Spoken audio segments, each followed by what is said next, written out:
bring some kind of radical changes in health sector, especially when it comes to insurance and reimbursement.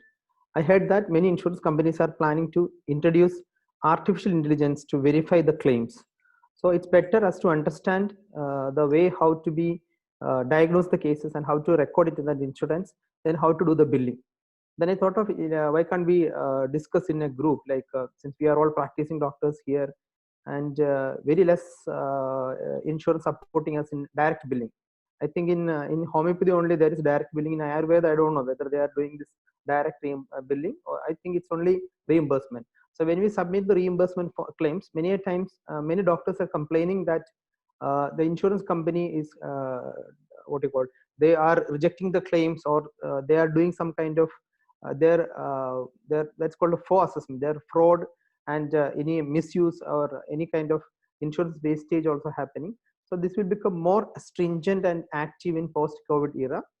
Even they may restrict reimbursement also. So to be on a safer side, we should understand how to do the medical coding, like, because it's the only way how we can communicate with the insurance. So they will introduce some kind of artificial intelligence or some other claim auditing. We could be safer enough to reimburse, because after this post-COVID, after the COVID issues, patients may find it difficult to pay from that side. So maximum those who are having reimbursement only will be seeking the help of Ayush treatment. So we could be better well versed with this classification. As you all know, like this ICD means International Classification of Diseases. Its 10th revision is already in the available. Started in the month of October 2019 actually. So this is defined and owned by World Health Organization. Even the in United States the system is a little bit different, but this is the universally followed system in diagnosing the cases. So ICD-10 with the clinical modifications is available, or it's prevalent in insurance market, or in reimbursement, or even direct billing also it is there. So this is the 10th revision, and now we are based on this one. Even the some classification is existing in ICD-9, that is also migrating into ICD-10. So the universally accepted insurance code is based on ICD-10 now. So there are two things in ICD-10. One is called the clinical modifications, and the other one that is ICD-10 CM, and the other one is ICD-10 PCS.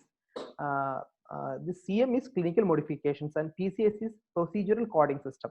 This is the scope in when the patient is admitted in IP setting, like in a hospital or in a rehabilitation center or in a surgical procedure. So there it needs to be followed with the ICD-10 PCS, that is procedural coding system. Since it's beyond our scope, we need only to focus on the ICD-10 clinical modifications, which is for the OPD settings. We have to differentiate what is ICD and the CPT code. We all heard about CPT code, and that too especially only in direct billing system. I just mentioning about that here also. So CPT code is the code for common procedure terminology. This is universally accepted for the direct billing system. But in homeopathy, you know, like it's only for the consultation. So the CPT code is 9 for GP, CPT 9 for GP, CPT 10 for specialist, and CPT 11 for consultant physicians. But most of our doctors are GP homeopaths or GP Ayurveda. Even if there is direct billing, it comes under the CPT code 9 only. So this is different from ICD-10. ICD-10 is to diagnose the case. CPT for the billing system. Like if you want to bill the patient, this will come under CPT. That is only in the direct billing. In reimbursement, we are reimbursing the consultation without any CPT code. But we don't know whether they will introduce CPT code also. Then we have to write for consultation CPT code 9. But for the diagnosis only, we are using ICD-10 classification. I think you are clear with the differentiation. What is CPT and what is ICD? So as I told you, ICD-10 is mainly for the diagnosis, and CPT for the direct billing, and ICD-10 PCS for the inpatient care in the hospital settings. Then as we are all aware of corona disease, the ICD-10 code for COVID-19 is U07.1. That is the code for COVID-19 diagnostic case. Just for the academic purpose, I just mentioning that. So if a patient with COVID with pneumonia, like lung with ground glass opacities, the diagnosis will be U07.1 and J1289. But for screening of COVID-19, the ICD code is C reset 11.59. That is the screening. If you suspect a patient and we do the screening, the code for that, this is beyond our scope, but just for the academic purpose only I'm sharing that. So screening for COVID-19 will come under Z11 or Z11 5.9 or Z11 59. So if the patient presents symptoms like if there is cough, the ICD code is R05 or R05. Shortness of breath comes under the code R06.02. And other symptom is like fever unspecified, then it will be R59 50.9. So these are the coding used for COVID, and even cough, shortness of breath, and fever. These are all the normal things we are using in our other diagnosis also, other patients also. So now we are moving to the ICD code systems, like how they are classified, what is the base of ICD and other thing. So they are classified, it is from A to Z or A to C. I don't want to go how it is main because it's beyond our scope. Actually, I will just mention what is the significance of this one, and then we will try to learn some commonly used ICD codes. So from A00 or A00 to B99, it comes for the coding of certain infections and parasitic diseases. From C00 to D49, neoplasms. Then comes D50 to D89, diseases of the blood and blood forming organs, and certain disorders involving the immune mechanism. No need to learn everything. I'm just reading out for you. Then system or the E coding E00 or E00 to E89, endocrine, nutritional, and metabolic diseases. So diabetes comes under E group. It is E11 for diabetes. I will explain later. We'll just see the important or the day-to-day codings also. Then F01 to F99 for mental, behavioral, and neurodevelopmental disorders. Then G00 to G19 for the disease of the nervous system. Then H00 to H59, disease of the eye and adnexia. Then H60 to H95, disease of the ear and mastoid process for the ENT doctors. Then I00 to I99, disease of the circulatory system. Then J00 to J99, disorders of the disease of the respiratory system. Then that is why pneumonia starts with the J. Then K00 to K95, disease of the digestive system. Then L00 to L99, disease of the skin and subcutaneous tissue. Then M00 to M19, disease of the musculoskeletal system and connective tissue disorder. This is the most commonly used because we all, like in homeopathy or in Ayurveda, we are getting more patients of musculoskeletal disorders. Then N00 to N99, disease of the genitourinary system. Then O00 to O9A, pregnancy, childbirth, and puerperium. Then P00 to P96, certain conditions originating in the perinatal period. This is important for Ayurveda doctors, those who are doing some kind of perinatal treatment and other thing. You can use the code for diagnosing or mentioning the reimbursement. Then Q00 to Q99, congenital malformations, deformations, and chromosomal abnormalities, that comes under Q.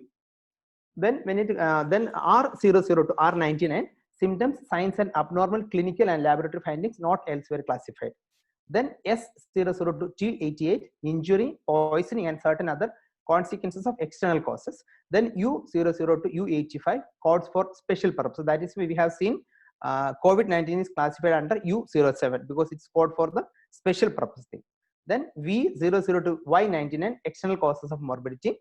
Then Z or Z00 to Z99, factors influencing health status and contact with health services. So this is the way how the whole system of ICD is made into that. Now we are moved to some commonly used codes, which we are in our clinical data practice. We should be, if you are able to know that, it will be easy for us to do the reimbursement. No need and go to Google it. Better we can just memorize this one and we can use it as a clinical practice. I will not elaborate much about that, but I'll make a few slides, and if you want, you can just refer them or you can go to the website and do the research also on that. So we know, like diabetes, as I told you, it is type 2 diabetes mellitus comes under code E11. Then hypertension is I10. Fatty liver, this is almost seen in any case of ultrasound scanning. So you can mention this diagnosis: fatty liver K76.760, hyperlipidemia E78.5, hypothyroidism E03.9. This is autoimmune thyroid disease like Hashimoto's thyroiditis and other thing will come under AITD, that is autoimmune thyroid disorders, E06.3. Then fever, as we know, fever unspecified, it will come under R50.9. Cough, simple cough. We don't have any other modality. We don't know whether it is due to some bronchitis or acute any other reason. We just have the cough. We can just mention the code as R05. So this I will share the slides. If you want, you can write it down, or otherwise I will send this PDF into the groups. You can copy that. You can refer the website also. Then as far as headache is concerned, if you don't know specifically, you can just mention R51 headache. If you know that it's a migraine, G43. So when you diagnose migraine, remember that the insurance company may keep these reimbursement forms for the future medical auditing. Suppose if you diagnose migraine and we reimburse the patient, when the patient go for a renewal of the insurance, they may check their previous reimbursement history, and if there is migraine mentioned in that, they may add premium to the patient. So from my personal opinion, it's better if you are not specific, or if you don't want to mention this much, you can simply mention headache. If you mention migraine, as I told you, the insurance company, as I told you, like they may introduce artificial intelligence system into this one. So if they catch that patient is having migraine, so they know they will have recurrence in the future also.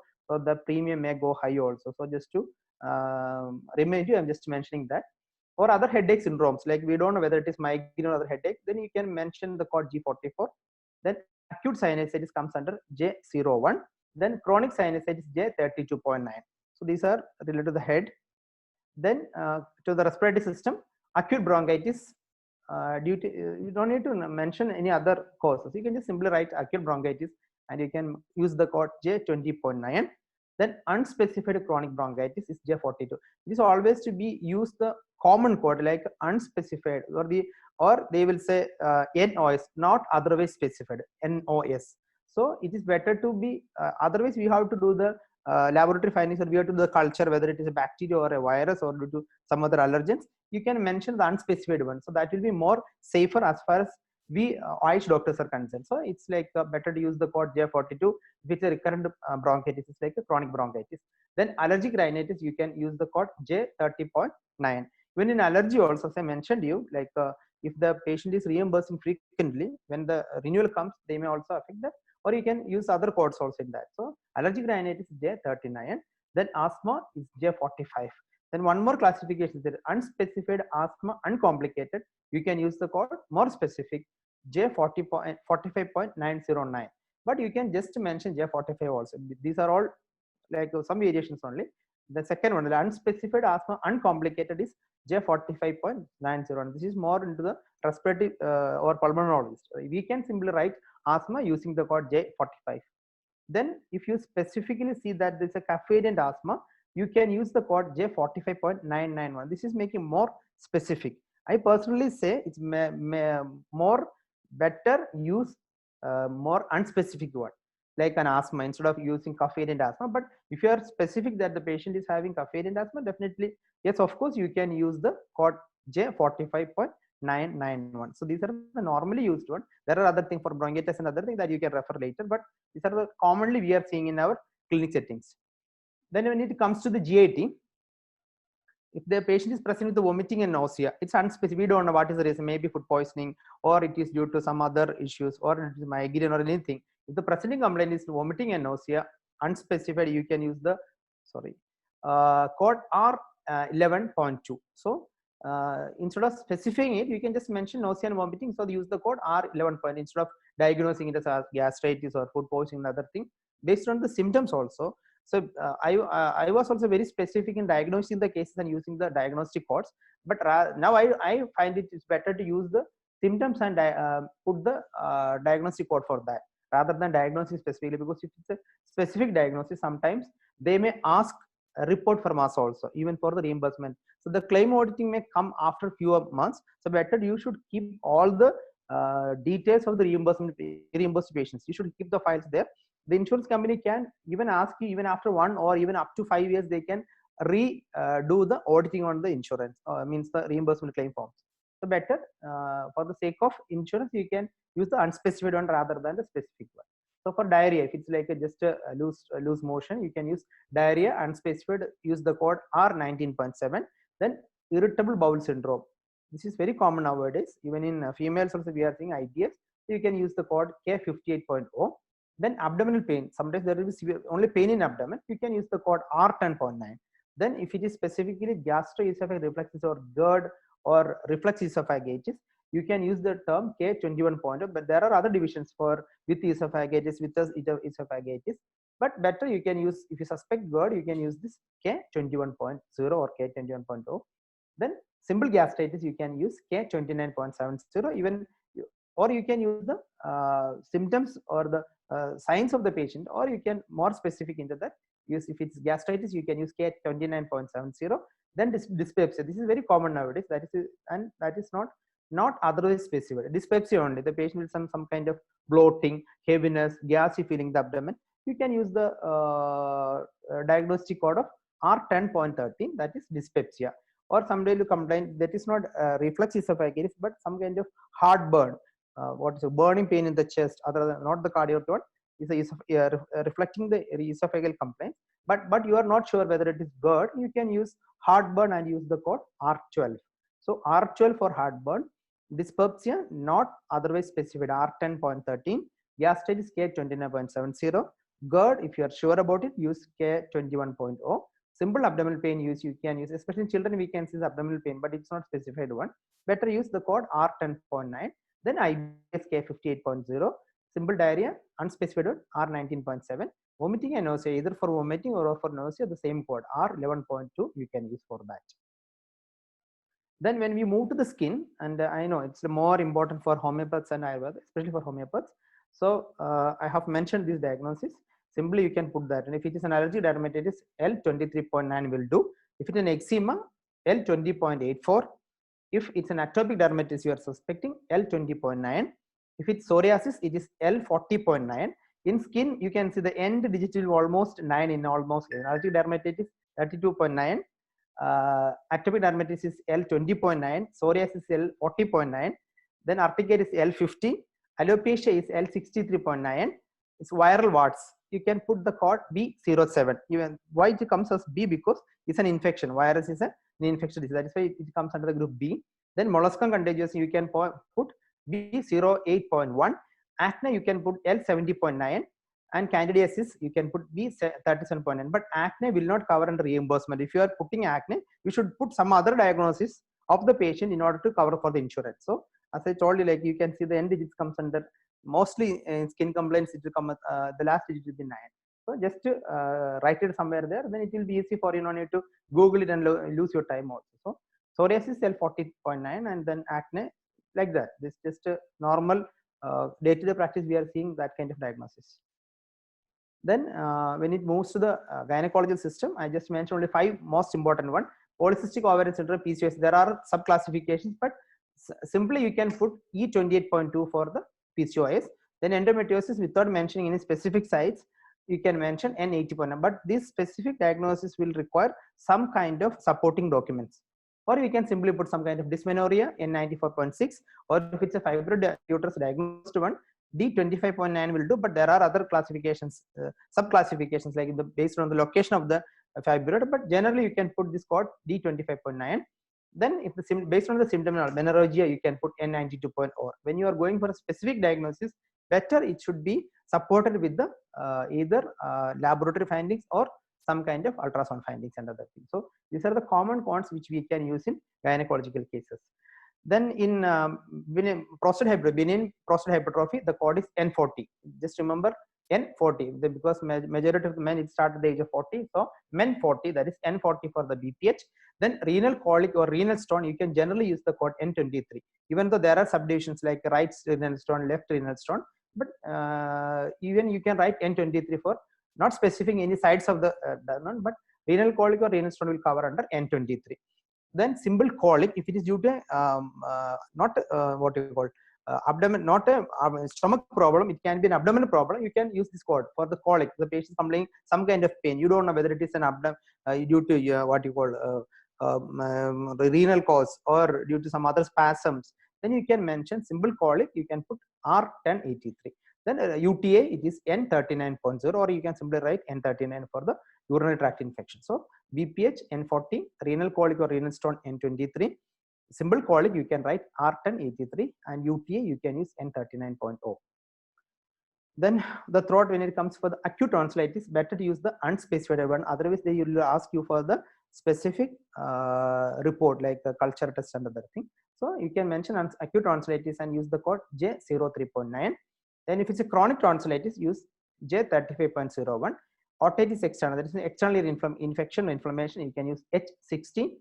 If it is an otitis media, that's middle ear, unspecified one, better use unspecified rather than mentioning viral or bacterial origin. H66.9 will do.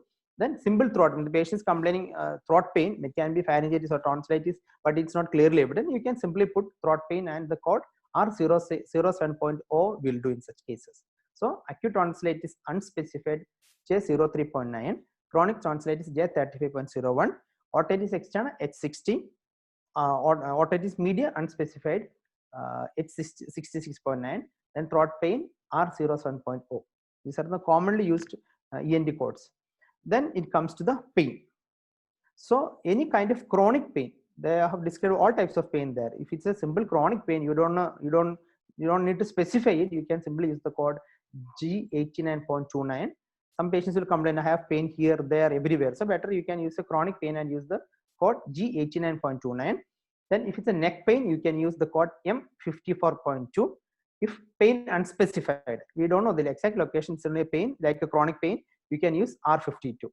Then pain in joints not specified, you can use M25.5. M denotes the musculoskeletal system.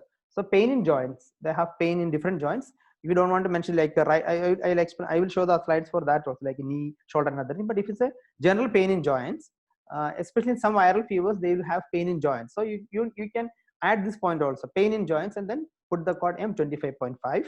Then OA knee M17.1 for a unilateral joint knee pain actually, or osteoarthritis. Or if it is bilateral, you can use the code M17.0. When you use ONE and other thing, they may sometimes ask for the X-ray also. Like so, otherwise if you feel only just a pain in joints, you can use M24.5. But whenever you use a specific one, be ready with the reports. Anytime they can ask for the reports. As I told you, like in after post-COVID, such things will happen. Then for the musculoskeletal specifically, and I think this is this may help the Ayurveda doctors, like since they are dealing with more with the musculoskeletal system. So low backache or lumbago or low back strain or any kind of low backache, you can use the code M55.5, 54.5. That's low backache. Then shoulder pain, if it is right one, it is M25.511. If shoulder pain left, if it is left one, it is M25.512. So shoulder pain right M25.511, shoulder pain left M25.512. Like that. Pain in right knee, even if it's an osteoarthritis or osteoarthritis, if you are not having the reports of the patient, better you can use pain in, if it is the right one, you can use the code pain in right knee and mention the code M25.561. If it's a pain in left knee, you can use M25.562. If the pain is both knees, you can add. If it's an OA, I have shown the in the last slide, like if it's an OA bilateral knee, you can use M17.0. But if you are suspecting OA but you don't have the reports, better you can write pain in right knee and pain in left knee. You can mention these two codes, M25.561 and M25.562. Like that, if it is lateral epicondylis of right elbow, you can mention M77.11 for the diagnosis, and lateral epicondylis of left hand, right is most common, like a tennis elbow. So you can use M77.12. Right and left. Right will be always 1-1 and left will be 1-2. Then adhesive capsulitis or frozen shoulder. This is very common nowadays. Those are working in the what you call IT segment and other thing. So for adhesive capsulitis, which is bilateral or unilateral or frozen shoulder one, you can use M75.00. So this is a very common diagnosis, and you can use the code because it's not necessary to substantiate with the X-ray or any other finding. Then plantar fasciitis, you can use the code M72.0, 72.2. I will again repeat it. Low backache, any kind of lumbago, backache, low back strain, such kind of thing, you can use the code M54.5. Shoulder pain right, M25.511. Shoulder pain left, M25.512. Shoulder pain in right knee, M25.561. Pain in left knee, M25.562. Lateral epicondylis right, tennis elbow right, tennis elbow, M77.11. Left tennis elbow, M77.12.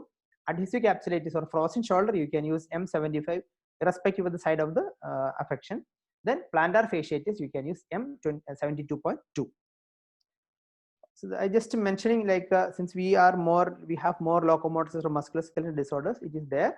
You can refer that also. M00 to M02 is like infectious arthropathies like that. Like if it's an autoinflammatory syndromes like rheumatoid arthritis and other things. So if you go for such diagnosis, kindly keep the reports with you, and sometimes they will ask you the progress report of the patient. So better to you be on safer side, mention the symptoms and put the code rather than specific. We know we need the diagnosis, but still as far as the reimbursement is concerned, better use the symptoms rather than the specific diagnosis. Otherwise they will ask you after 3 months, they will ask you to give the progress of the patient. Then you have to substantiate with the lab reports, or if in the case of rheumatoid arthritis, how the patient is improving, what is the CRP status, like that they may ask you. So either you can do in that way, that's the proper and better one. But if you are not specific in that, you can mention the name symptoms and put the codes for that.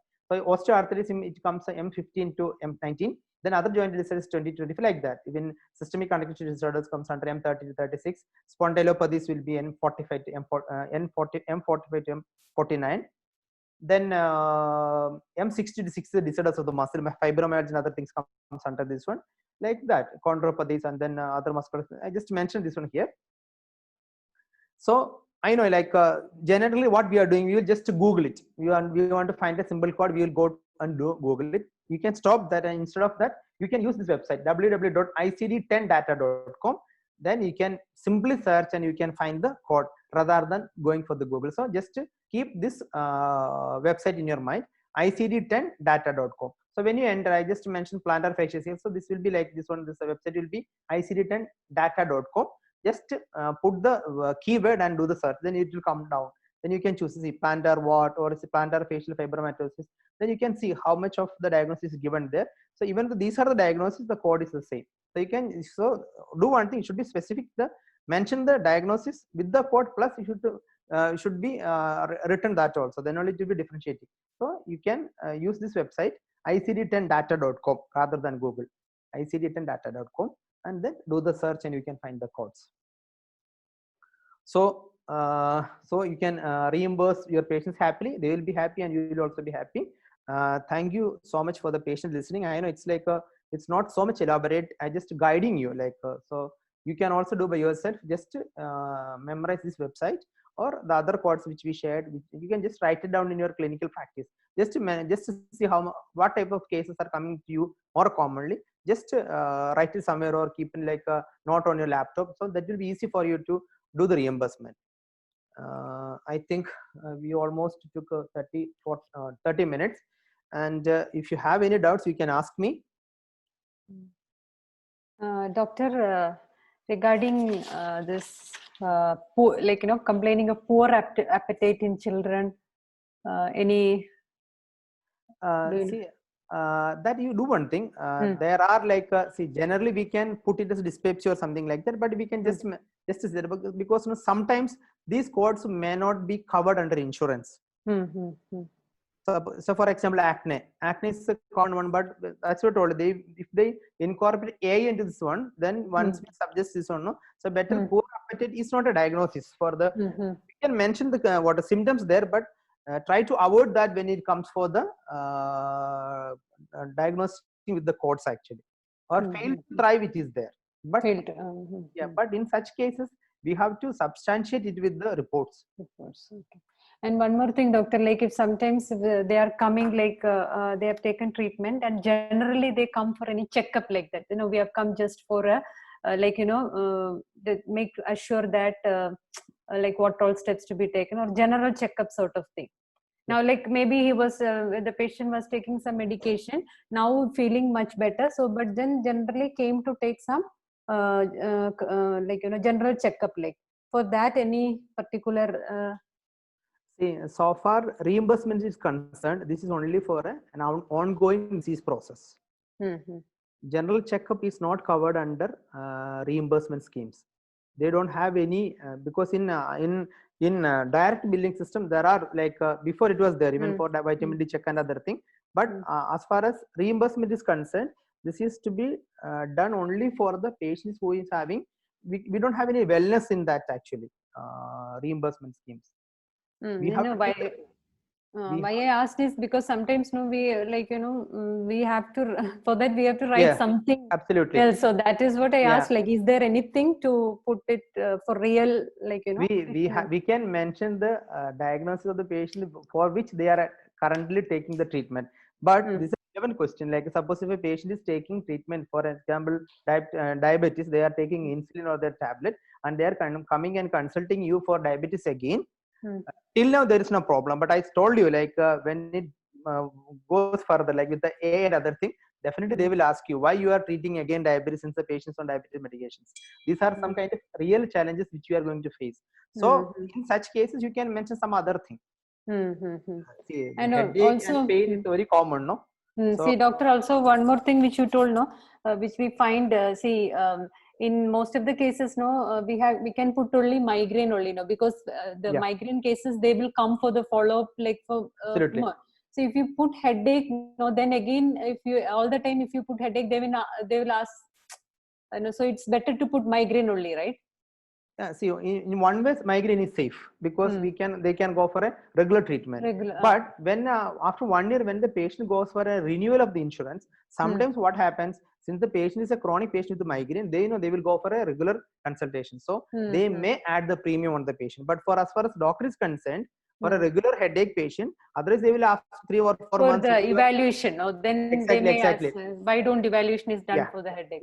So the only thing that's it, just keep the files there, and you do one thing once in a while, just write it down. Ask the patient to do an MRI or a CT scan or do a blood test. So the only thing they want to make sure that you are not cheating the insurance company. The patient symptoms are genuine. See, when we just simply mentioning the symptoms only, there is a risk like that. But if it's specific diagnostic is, for example, if it's an what you call inflammatory bowel disease like Crohn's disease or ulcerative colitis, it's a diagnosed one. They don't question much further. But if you simply mention a headache or pain in joints and other thing, they may ask after 6 months why the patient is frequently coming for a consultation. Then you see, that's what I'm telling you. Just be ready with or mention your case record after 3 or 4 visits. Ask the patient to do the investigation, but you can write if the patient is not willing, you can mention that also, because reimbursement is not covering for the what you call, they have to pay for the investigations and other things. So like that, we have to be balance these things. Simply writing the what you call the symptoms and mentioning the code is easy for us, but when it becomes so frequent, definitely they may question us also. And one more thing, doctor, do we see if we have like the patient has not gone for other consultation, patient is directly coming to us, and then maybe 1 or twice we will do the symptomatic treatment. Then if we want to further evaluate it, and we write for the investigations, whether it will be covered, like if suppose the cost of the reimbursement will cover the consultation plus the investigations. So for example, if the patient is having 2,000 dirhams reimbursement, they can go for an MRI or an X-ray for 200 dirhams or 250 dirhams, they can go for that. That will cover. So the patient has to submit. So in such case, when they submit the reimbursement, your requisition for the what you call the lab should be there. Then the invoice from the lab plus the copy of the report. This the patient has to submit there. So the investigation they can do from the available limit of their reimbursement. Because now maybe if the patient is having some 2,500 and all, so what generally nowadays I do is like I put it under GP, because they'll have direct billing with the GP, so then everything will get covered. Yeah, then the reimbursement amount will be kept there, but that's what I'm telling you. But in future, this if they have reimbursement facility there and the patient is again doing from the GP, then they will question that. That's what I told you. That's the importance of this session actually. So in future, this kind of things may get audited. So either they will ask why the doctor is treating without doing any investigations, or they will ask, since you have this much of amount, then why can't you do from your reimbursement package rather than going for the direct billing. So but then we can write, no, doctor, like we can refer to GP or for further evaluation. Definitely, that we can do, not an issue. That's a patient choice. Actually, reimbursement works with the patient and the insurance. You don't feel any issues. See, you can write it for the investigation. The patient can do from your side, and they can reimburse also. Only thing, your requisition form with the copy of the report and the invoice of the lab or the ultrasound center will do. But you can do it from their GP side also. But in future, these two things will not go like that. Then they will cut down the amount of the reimbursement, or they will ask the patient to do it from the reimbursement side or from the GP side. So there are some practical issues are Difficulties. coming actually. Any other questions? You can ask freely, not an issue, because I told you, like, this is like a learning session only, not somebody teaching another. We are really facing, there are other issues also. Even the amount of reimbursement is also coming down. I know some Ayurveda centers also facing some other issues also there. Even homeopathy also, frequent consultation, if your billing also will be affected. So and what you call, if the clinic is empaneled in the insurance, they may stop the reimbursement. Rather than giving reimbursement, they will ask you to bill it as CPT9, no? Like Dr. Soumya knows. If direct billing comes, they will ask you to bill in that way, not like reimbursement. But to be on safer side, it's better as to go for the reimbursement rather than direct billing. But I don't know how far this what you call this will go in parallelly. Now we have like NAS, Neuron, then all direct billing only. Yeah, they are all introduced direct All billing. into direct NAS, then even Neuron, Nextcare, so many direct billing. If your clinic is empaneled, it's very difficult for you to be. You don't have a choice. Yeah, you can't do No anything. choice. No choice. I said all they are making it more tight, and they will do the, see, they are recruiting doctors from Ayurveda and homeopathy sites. They want to do the audit. That's called fraud, abuse, and wastage. 4 auditors: fraud, abuse, and wastage. In all insurance, they have the doctors of concerned specialty do that. Either there is any fraud supplement, what you call submissions happening, any kind of what you call wastage is happening, like that they are doing actually. So that's why I told you, like, be on safer side. We should know. They will ask you to compulsory write the codes. So far, not specific whether you are writing down what is the diagnosis. They are not even checking the diagnosis also. But as I told you, like in post-COVID, they may start checking what is the condition where the patient is undergoing a treatment. Since they are having direct billing with the GP, then why they are going for the reimbursement. So in such cases, be vigilant. Like, what are GP is treating, you add some more one or other symptoms and then mention that. Otherwise, they will ask, diabetes, the patient is taking GP treatment, then why they are going for homeopathy treatment. Then they may ask you to give a referral letter from the GP to homeopathy or Ayurveda for a better management. So such things also will come. Some insurance is already there, like Bupa and Daytona, they ask the GP referral for. GP reference. Yeah, like that is there actually. Otherwise, then we'll have to. Yeah, sure. Just one more thing to add. My specialist, I work with a specialist there, and the orthopedic surgeon usually advise the GP doctors to add not only one diagnosis, to add 1 or 2 diagnoses in that column. For example, if you have a muscular skeletal pain, you add GERD along with that. So that if you add some omeprazole or PPA, that is a PPI or something like that, they will not reject insurance. So also my advice is that if you have some neck pain or muscle spasm or something like the diagnosis you are writing, just add some GERD also. So that if you are adding natron phos or something like that, and in case the homeopathic doctors are there for that scrutiny, all this, they will not, no rejection will be there. Exactly. Multi-diagnosis is important. And along with that, you can do also two diagnoses and 2 ICD codes. Exactly.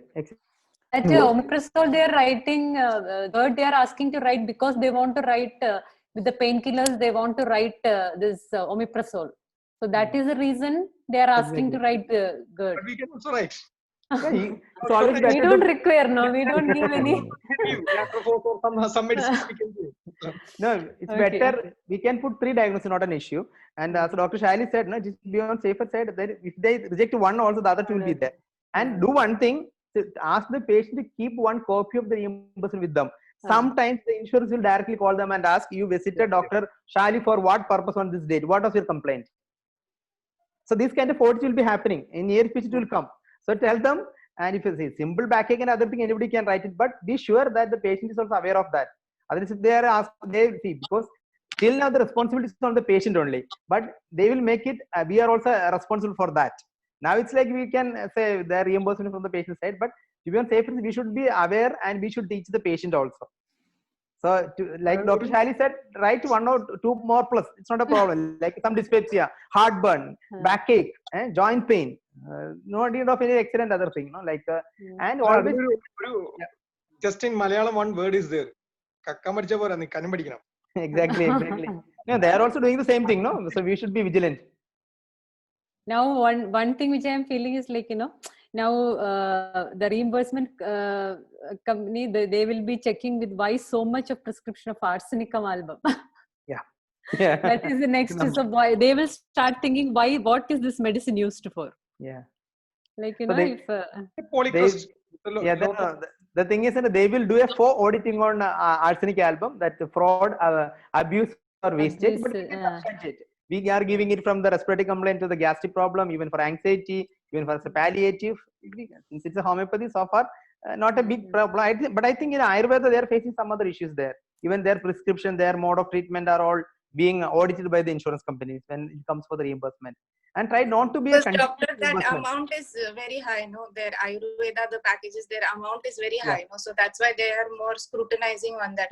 And absolutely. I had one more question. What should be the ideal gap between, like, if the patient is coming for multiple consultations, so for the reimbursement to happen, what should be the ideal gap between the two consultations? Because sometimes they should not say that it was too early or exactly. See, doctor, actually there is a calculation for the insurance company how much they want to reimburse. Even though they are, say for example, they are giving 2,000 for a patient for a whole year, they are expecting they are using only the 40% of the reimbursement amount. Let's say for example, it is 2,000, they are expecting only 400 will be used by the patient for a whole year actually.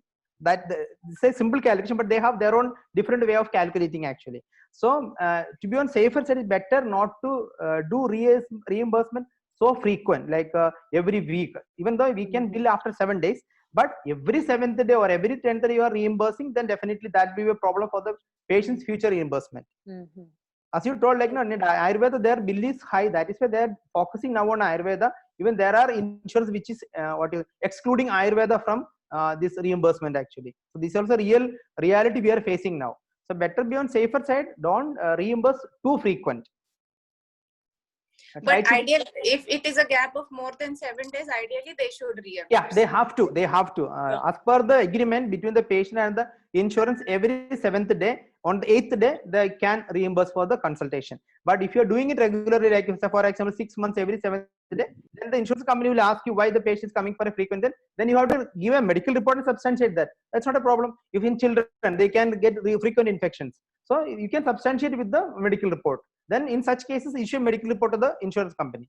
Or when you are feeling okay, they will be a doubt on that. Instead of they're asking along with the reimbursement one, you can give a medical report. This patient is coming frequently. Absolutely. Exactly. Rather than we can inform them this patient is coming for so and so frequent investigation. This one, I ask them to go for an investigation. Like that, you can inform the insurance company. Then they will be happy. There won't be any trouble for you also. But generally, after every 7th, 8th day, you can reimburse. That is there. But beyond safer side, Doctor, they will have very limited coverage. They will have no. So as it is, we cannot reimburse so frequently because 2,000, how much it will last for hardly any consultation. So we get. But I just wanted to know what is the ideal gap. That's it. Yeah, this is the way. Like their calculation is different. They don't want to reimburse any amount. Actually, frankly speaking, the insurance doesn't want to give in a 10 dirhams also. But we have to be very careful to get the money from them also. Then now with the reimbursement, they are asking. See, that's one more point I want to add. Sometimes they are asking you to deduct 20%. So in the invoice, you have to mention that the 20% is co-insurance. So that's also coming there. Now it's simply like they are deducting 50. So for example, you are billing 200, then that 20% has to come from the patient side. Then the 80% only the patient will get. And they will ask the patient how much you paid there. When it comes for the audit, they will ask you to show the payment, how they made, whether the credit card, how much they paid. So as Dr. Shaili mentioned in Malayalam, if you are doing some fraud, you should be substantiate it with the proof. Otherwise, what you call the innocent doctors will be in trouble. They have banned blacklisted some centers in Dubai, some insurance company. So far nothing. So far only one homeopathy center. All others are not facing any issues. But be careful on that. So the frequency. But if you are that's what if you are reimbursing every 7th or 10th day, like if it's like 5 or 6 bills, then give a medical report to them without asking the insurance company. Ask them to submit that also. Then your part is clear. Nowadays we can't, like, you know, if the insurance is covered under direct billing, you cannot do No, they are not allowing. reimbursement or Yeah, they will anything. reject that. Yes. And then even the insurance, if they are getting some reimbursement, you know, getting it reimbursed, then when insurance company will tell, no, this places will have got direct billing. Yeah. So that's what it is. For example, Dr. Soumya, in your clinic, if a patient comes with a NAS, if you reimburse, they will tell you, since you are on the panel, the patient cannot offer the reimbursement. If the clinic is having the direct billing, it is now not possible to reimburse for the such patients. Yeah, they have to take it. That is otherwise it's like if that specific, like for example RN1, RN3, like that, if that specific what you call package is not covered in your insurance, then you can reimburse it. Otherwise, if direct billing is there, you cannot go for the reimbursement. That will get rejected. I told you, like, you know, there are other issues, real world issues are coming in reimbursement sector also. But paying from patient side is not easy in post-COVID time. So be vigilant, be wise. Don't misuse the insurance. Use it for the specific purpose for the patient, rather than finding some other way to get the money. That will be a very difficult, because there are doctors like us practicing, sitting there and doing the auditing and other things. So they are more vigilant than us. And also, what I think one thing which I would like to share is, nowadays, like, most of the parents, they don't want to bring the children to the clinic because of the COVID and all those things. So I think it's better, the insurance, it's better to we can write it in the complaint. It's like, you know, report by the report by parent, showing the photographic photo is shown and like that, because even they will check all these things, I think. Yeah. See, in your case record, you can substantiate everything with the case record. Just to mention, it's like you can write it down on the side of the case record that the patient is not able to come to the clinic. Even our regular patients also, we can mention like that. Even the 60 years, some chronic patients we have, it's better because 60 years are not allowed to come. So report by the son relative, or daughter, relative. Or we can, as per the telephonic conversation done by the patient, so and so on which date and time. If it's always better to keep all the records with us. Even when DHA comes for this, what you call the COVID, what called the inspection, other thing, they are asking everything specifically. Yeah. Now there will be a diagnosis, this thing in to get the statistics from the clinics. Definitely, they will check the diagnosis part. That's what all cases we have taken and all. Exactly. So if any fever patient comes, what you have to do is like isolate the patient there. Call 800-342. That is what is happening now, because all fever are to be managed like that. Because we faced the what you call their inspection last week actually, when we reopened itself.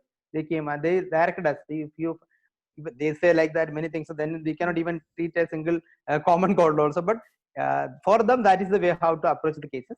But we have to be very careful and vigilant, because nowadays the healthcare system is undergoing a radical change. So be careful in that, and just to communicate with them properly, make the documents. Doctor, one more question I have. You gave right now the codes of a few very important conditions. So from these conditions, most of them homeopathy is covered. Is it like homeopathy can cover most of this? I think only alopecia, acne and all that I don't think it is covered. But other than that, diabetes, hypothyroid and all, they cover actually under homeopathy? I just wanted to ask that. So far, no issues. But what I want to tell you, if you are treating a diabetic patient, mention one or two other complaints also. So even if diabetes and like chronic pain and pain unspecified like this, if we write, are they okay? Yeah, that is and I also wanted to ask that sometimes mostly they will reimburse for psoriasis, but sometimes, like I had only one case till now who had scalp psoriasis and was rejected. So you can do one thing. See, you can request the patient to what is the reason for that.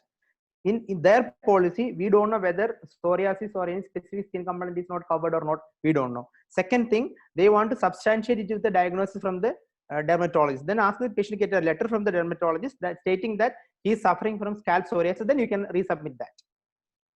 Okay. And sometimes in like chronic, like suppose it is atopic dermatitis, they are asking the patient that why it was not mentioned when you took the policy, like that also. That's it already. In some chronic cases it is happening. So better to mention allergic dermatitis rather than atopy. Atopy, migraine. But right now, whichever you told, I think most of them homeo is covering, isn't it? Yeah. Almost. There are other also, but frequently what we are seeing in the clinic, I just prepare the slides and I will share it with you. You can check the site icd10data.com for further reference and everything. Yeah, but we don't come to know what they will not cover. No, like sometimes we write the diagnosis and they just reject it because it's not covered under homeo. That's why I was asking that at least this list what you showed, most of them are covered, is it? Exactly. And to be on safer side, I always put 2 or 3 diagnoses that will be done. If an alopecia patient, but put headache or joint pain or gastric dermatitis. No, as it is, burning. We take the whole history. Like we are not treating one disease. As it is, we are treating multiple. You can mention that. You can mention. So if you are writing 5 or plus 6 diagnoses, they will come to know either the patient is a genuine regular patient or it is they know. Like so, see, they are more vigilant and diligent than us also. But since the system is there, it is running. But don't kill the golden goose. That's it. Okay, can you share this code, this ICD codes which you showed, no, which is all relevant for our this thing? Can you share this code? Yeah, I will share the PDF in another 10 minutes. I will share in all groups. You can share to anybody. Not an issue. It's like a learning thing only. Like if you want to add more, you can add that also. Not an issue. Any other questions? Yeah. Yes. Can you hear me? Yeah, sure. Yeah, tell me. This is not with ICD. Just one question. That's regarding COVID. Okay. If you are the patient is then one person called me that he didn't done the PCR test. Okay. But he has some doubt that he has already passed this situation. Okay. So is there any test means IgM, IgG? Is whether from this value how can we diagnose IgG? Whether he has the infection? Do IgG. If IgG positive, that means he contracted COVID before. IgG. IgG. Yeah. Okay. Doctor, this I was actually about to ask because the topic was not related. No problem. Shali asked. See, doctor, this IgG and IgM, no? So yesterday we were discussing clinic with GP, but then that now. Hello. Antibody test is now stopped, no? Because it is showing it is not accurate. Yeah. See, even in RT-PCR also there are 30% of what you call false positive, false negative happening. I can share a story. A female tested negative for COVID, RT-PCR. That means PCR test negative, but the infant born RT-PCR positive in first test. After second or third test, it became negative. So they are also confused. So the specificity and sensitivity of the testing kit is also, it matters a lot actually. So there can be false positive and false negative, but IgG, see RT-PCR to diagnose or identify the virus, IgM for the immediate one. That means if a person contracts COVID in 7th day, the IgM starts raising. It will be there till 21st day, 7 to 21 days. But IgG starts from the 14th day in a cured patient. If he is going to if the disease is progressing, the IgG level will be low, but IgG will start around 14th day and it will persist in the blood for the rest of the life. We believe like that because it gives lifelong immunity. So IgM for the immediate one. So from 7th to 21 days, IgM will be there. So if you are testing the patient before 7th day, RT-PCR will be positive, but IgM and IgG will be negative. But if it is between 7 to 21 days, RT-PCR will be positive, IgM will be positive, and IgG will also start positive from 14th day. Okay, clear. Yeah. Doctor, one more thing. See, this antibody, antibody is specific for COVID-19 or for coronavirus? They are testing it for the SARS-CoV-2. That is the SARS-CoV-2 IgG and IgM, not the total IgG and IgM. Not the total. No, they have to do the specific one. Specific one. That's what, like, now what we do, the antibody IgG and IgM is for specifically for the coronavirus or for the COVID-19? SARS-CoV-2. Yeah, SARS-CoV-2 IgG and IgM. That only they are doing. Yeah. But that also, see, it's not 100% specificity and sensitivity is there. They say it is roughly in 80 to 90%. That is why they are repeating the test. Even before discharging a patient, RT-PCR has to be repeated 3 times. In some places, they are doing RT-PCR plus IgM. If IgM is present, the patient is infected. If you are cured, definitely IgG will be there. So there is no point of testing IgG for that. But IgM to be checked. If IgM positive, the RT-PCR can go false negative. So IgM is there, that means infective. That is why some patients, even 40 days also, the test is coming negative, positive. It's not coming as negative. Yeah. So this, like, one is for the virus, RT-PCR for the virus and our body's reaction. So then why, doctor, this is not coming like after treating also, this 40 days, yesterday also, like, you know. As I told you, like, the incubation period is around 21 days. So the patient may get the infection on 21st day. He will produce the symptoms for another 41 to 21 days. So altogether it can go 40 days. Chances are there. See, we are taking an average. The incubation period, we are saying 21 days in average. Like, we are seeing it more in like that only. Like that also. Some patients will start developing symptoms on the 7th day. Some even can develop symptoms after 14th day. There won't be much symptoms. There are asymptomatic carriers of SARS-CoV-2 also. That varies. That is the reason. And the kit also, different kits shows different values. That's why they are withdrawing some kits. And like that is happening there actually. That's totally like the case of the newborn infant. So that is the repeated testing 3 times for the RT-PCR and IgM and IgG to be coordinated with their reports. But be vigilant, be careful. It's all over there in Dubai. We have to be very careful in that dealing with patients. Maintain safe distance in the clinic. This I think mainly with this is mainly regarding with the kit also, there is a lot of this problem. Absolutely. Yes. Otherwise this antibody test, no. Can I also saying that in RT-PCR, when you're doing the test itself with the swab, no, when they're taking the swab, suppose the virus is not in that exposure area, you will get negative result. Yes, there are so many cases it is coming like that. But the next time when they check, they will get positive. That is why now WHO is strictly saying that only looking on the symptoms of the patients, looking on whether they are going in a risk factor. There are 5 criteria they are telling now what are the symptoms of COVID coming on the second week. If that symptoms are not covering in the second week of COVID, that patient is safe even though the RT-PCR is showing positive. Recently it is saying like that, after 21 days, if symptoms are less, the patient is in the safe side. And see, when true. There are that's what they are telling like that. No, see, even they are doing bronchoalveolar lavage, BAL they call. So even BAL also sometimes it is difficult to get the virus from that. And it depends on the viral load of the patient also. So this RT-PCR test is how we are doing. We are collecting the messenger RNA of the virus. Then we are amplifying, we are converting that to the complementary DNA. Then we are amplifying the That is DNA. A protein test, no? Yeah. So this is pure based on the sensitivity of the reagent also. You know, like in China, they are that's why even Jaipur also they withdrawn many test kits also. The rapid test, they are doing the IgM and IgG. If IgM is positive, that means the patient is infective. If no IgM, only IgG means you are cured of COVID. If no IgM and IgG, you are not infected because we don't get to see IgG will be positive in vaccination and really contracting the disease.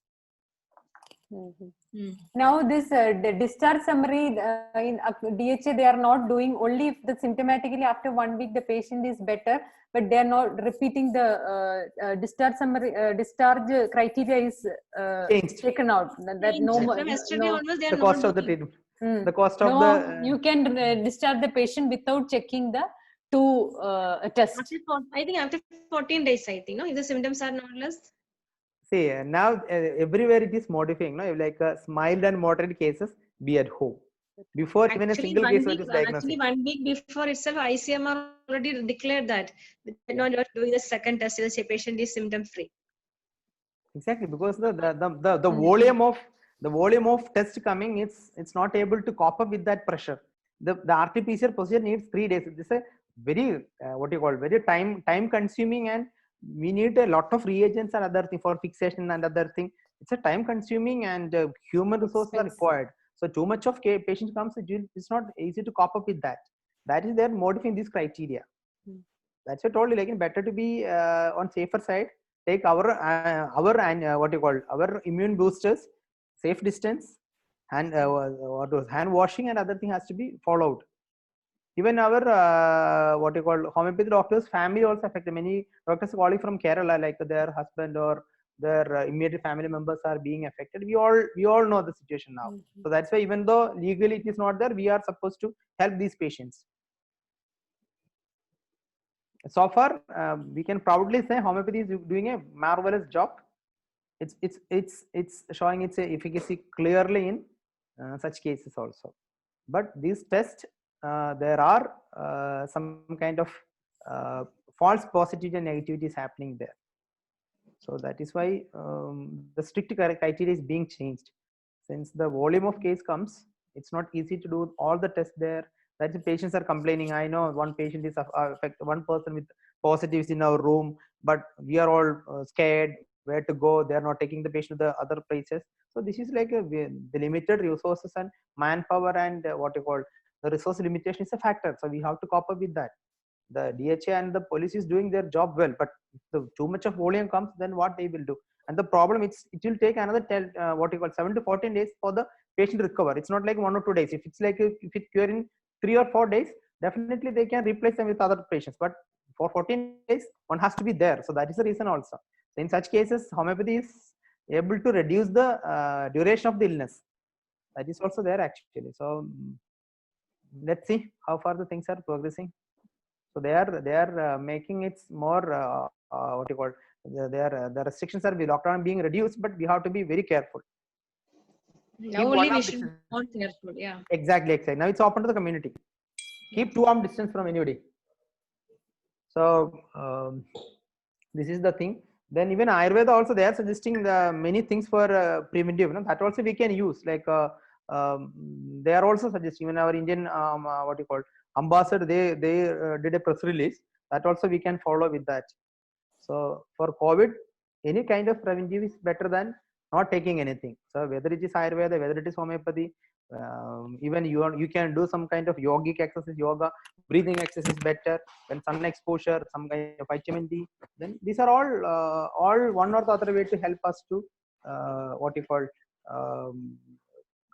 not increasing the immunity, but maintaining the immunity or ready to fight. That is also there actually. Any other doubts regarding this ICD-10?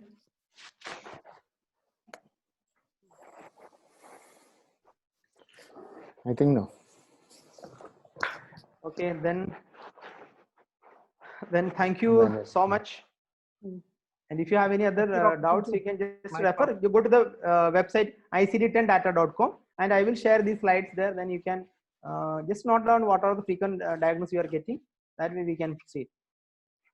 Yeah. Okay. Thank you. Thank you, doctor. Thank you.